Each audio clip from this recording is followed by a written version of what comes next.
Hi everybody, my name's Isaac, and today I'm going to give you a little bit of a tour of my houseplants. So we're going to start over here.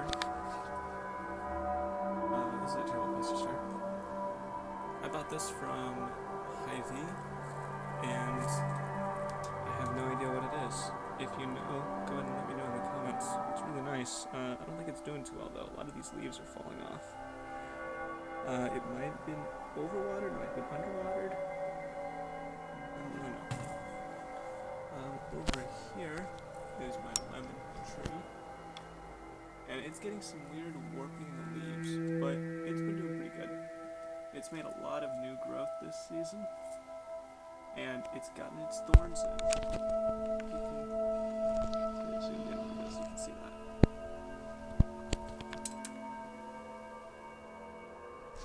It's getting its thorns in. And it's got some nice bark at the place. Plenty of foliage. That's doing really well. Hopefully next season, maybe it will make some little fruitlets. This time, make flowers with it fall off. Up here, you can kind of sort out what's going on with these leafy bits. It's up there too. That is a type of bamboo, and it actually came from IKEA. It came in a little pot of 3 shoots, or a stem with 3 little things coming off. But that got rotten, and they all died. And I pinched off just the very top little piece, like if you can imagine right there, that just 2 leaves. And I was able to get it to root in a glass of water, and I repotted it. And just look at how much it's grown.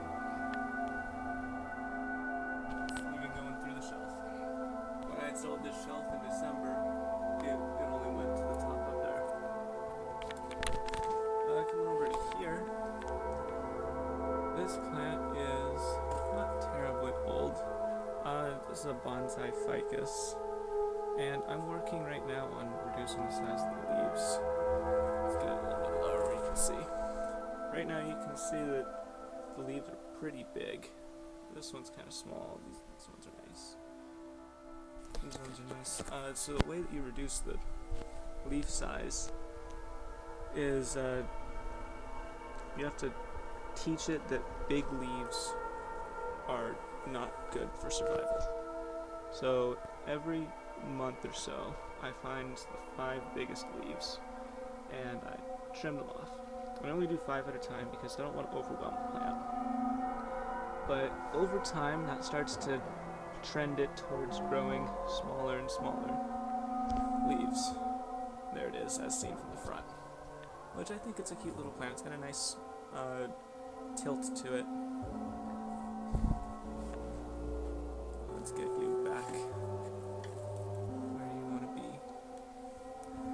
Up here, all you can really see is the stem of it. This is a wonderful shoe I stole from a planter. This is about it. I got a little piece about this long of it, and I was able to root that. And this is an interesting story. I actually got a bunch of pieces, and I rooted them all. Most of them got rotten and died, but this one, it rotted, and it was completely out of the water. And it had these little hairs on it, these little fibers. And I think what they were roots for the air. Because it's not really like that anymore. Maybe just by the base of the leaf you can see some of that.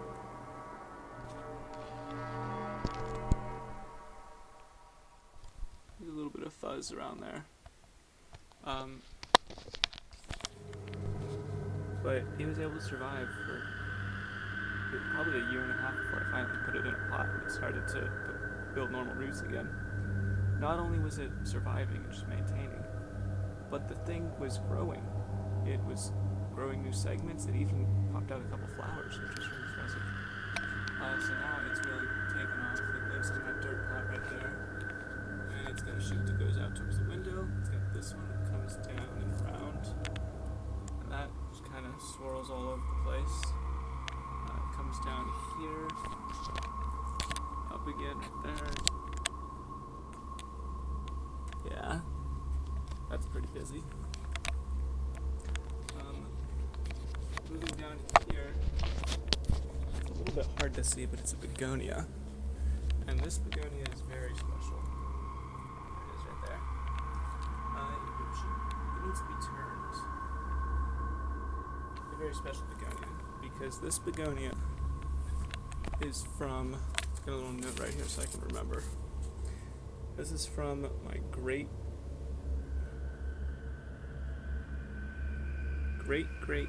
grandmother, Vera, and she actually planted the original of this plant around 1890. The plant lived with her for a while, for most of her life actually, and then she transferred it to her nephew, who is my grandpa, I think. Genealogy's weird. But she transferred it to Grandpa Paul in 1981. So 90 years after it was planted. And then in 2018, he gave it to me. This is the last scion of it. And I hope to keep it alive till I can pass it off to someone in 2090 or something. Well, I hope I don't die at 2090. I'll be 90 or so. Well, whatever. Lifespan's and stuff. Next plant. This one is another ficus bonsai, and it's got a couple of these ropes. These are just working on shaping some of the branches. Like this one, I want to get more of a curve. And when you ease up on the tension on the rope, it's going to spring up a little bit more. But this is pretty good. And it's got a bunch of little buds on there, if you can see. And it should be growing out new leaves on this section pretty soon. This one, I can't take it down because it's strung up a little bit. But you can see that the leaves are a lot more densely packed and smaller as compared to this one up here. That's because this one has had nearly 3 more years to be worked on. And every month or so I find the biggest 3 leaves and I snip them off. And it's learning. It's definitely learning. Moving on to the next plant. This one is from my Oma, which is German for grandma. And I have no idea what it is. It is assorted foliage. You can see that. But I don't know what it is, but it almost all died, and this was the last little bit of it. It's still trying to recolonize the rest of the pot, but it's doing strong now.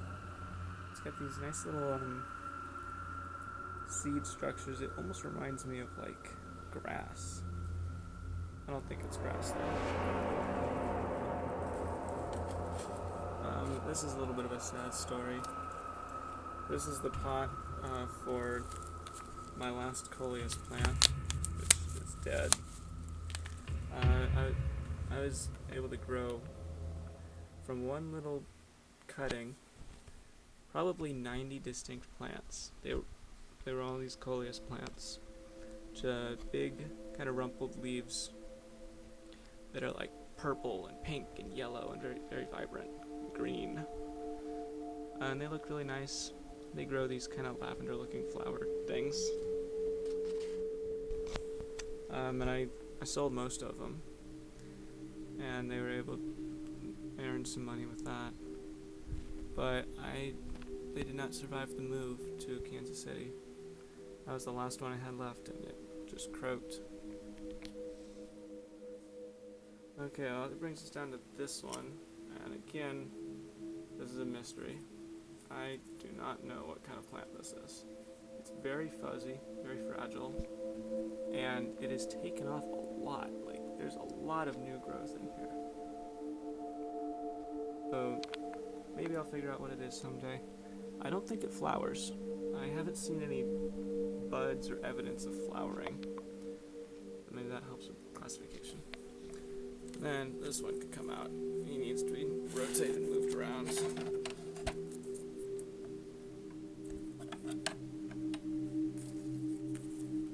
my Corona Remembrance rock. This is only a few months old, and I've had these kinds of plants before. I just don't remember what they're called. Look at the size of that leaf. Anyway, these guys grow ridiculously fast, and this is no exception. This came from a pot. It was this big. It was crammed all in here. It was in there probably 2 months ago. And I took a bit of a gamble putting it in this big old pot, and it has been loving it. Ouch, my finger. You can see all this new growth in every direction.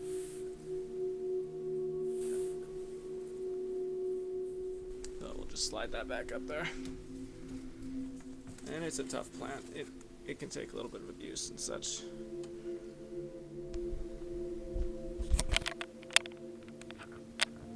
And that, then we've got this one, which also came from a pot same size. This is about the same, this one with the white. Yeah, that guy. That came from a pot the same size, and it was about the same size as that plant. It's just been growing a lot slower. It actually had a couple leaves die off before I was able to figure out how it wants to grow and how much to water it. It's in a pretty good balance right now. I think it'll start growing soon. And that really brings us to the last plant, my spider plant. And oh boy, this is a big one. It has there's the main plant, 2, 3, 4, 5, 6. It has 6 pots that it lives in. And if you look at all those, it's absolutely huge. I actually got a little bit too close to the sun here, and these leaves I think have gotten burnt.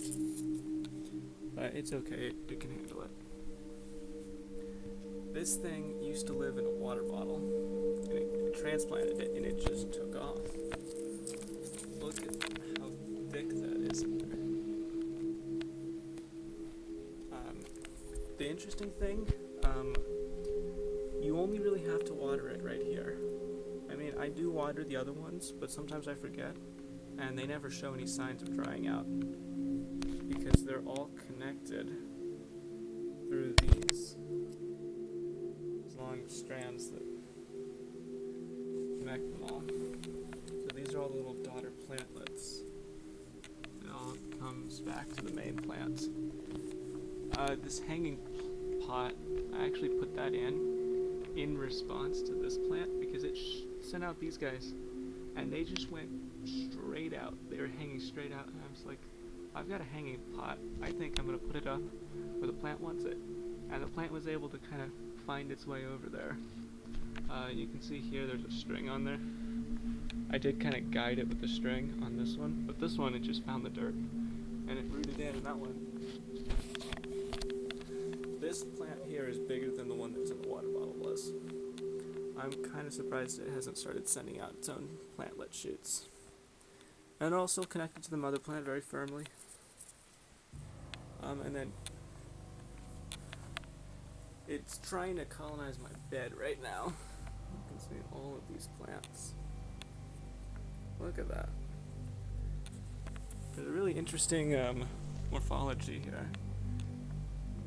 First of all, this is really long, probably 3-4 feet. Oh, 3 feet. And it just keeps on growing. It's got these little structures here that are like the start of a leaf, and then I think it decides that it doesn't want to make a leaf there. So it moves on. And over here, it must have decided that this was a good spot, so it started growing leaves. And it's got a little plantlet right there. And that will eventually have roots come out of it if it were to find dirt. Right now, it's just leaves, and it's getting all of its nutrients from tubes that run all the way back into the plant and get nutrients from that dirt there. I'd be interested to know if these tubes also bring nutrients from the other plant to the mother plant. That'd be interesting. And then the other thing you notice on these is it's got these flowers. And I don't think any of the flowers are open right now, which is a shame because they're really nice. Yeah. The flowers open and close a lot in their life cycle. Like, sometimes they'll all be open, sometimes they'll all be closed. After they close up for good, see, there's one that's closed up for good. It kind of dries up and crumples, and then it turns into one of these guys, seed pod. And then the seeds, I actually have some over there. It'll fall off. You just focus. Yep, it'll fall off, and these are the actual seeds. And I really ought to grow these. I don't know if they'll grow anymore now that they're dry. That doesn't really focus very well. But those are the seeds. So in one structure it's got asexual and sexual reproductive strategies.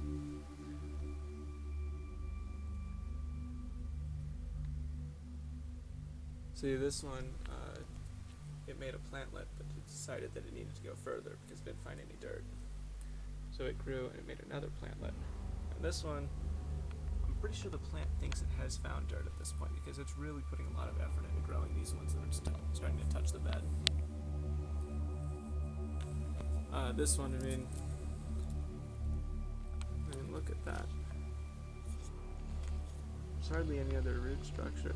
There's one little root coming off of that. The rest is just all being fed from this. Which, that's an interesting proposal. If you could figure out how to control how these plants decide when to grow and these transport tubes, you could, I guess, theoretically supply an artificial plant structure that doesn't really have means for creating energy of its own and gathering the resource it needs to grow. And you could just have it hooked up to an actual plant that does all of the heavy lifting. And the artificial plant structure just grows useful things. I don't know if that would actually work, but an interesting property of these plants, definitely. Alright, well, I'll just turn the light off so that they'll look green and proper. There is my plant setup. Take pretty much all of the surface, all of the window area.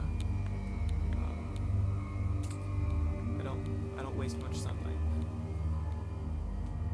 I wish that shelf there was a little bit lower because if I put a pot in it, it doesn't really get any sunlight up there. But maybe that'll be a good spot for a low light plant. Like, I could probably put my bonsai up there. Oh, I didn't talk about this one. This is a bonsai that I picked up on the side of the road stands. And it's not doing too good, but it's looked like this for like nearly a year now. Got it in September of 2019. These ends are just a little bit yellowed, and if I touch them, they would fall off. But I've been watering it, and it grows very, very slowly. It's a pretty nice plant. If you look at it from the level it's meant to be seen from. It looks very nice sitting on its shelf there, with the Appalachian Mountain Range in the background.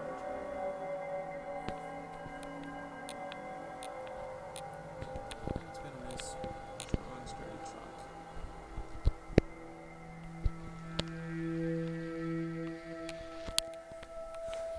Okay, so again, that's all of my plants.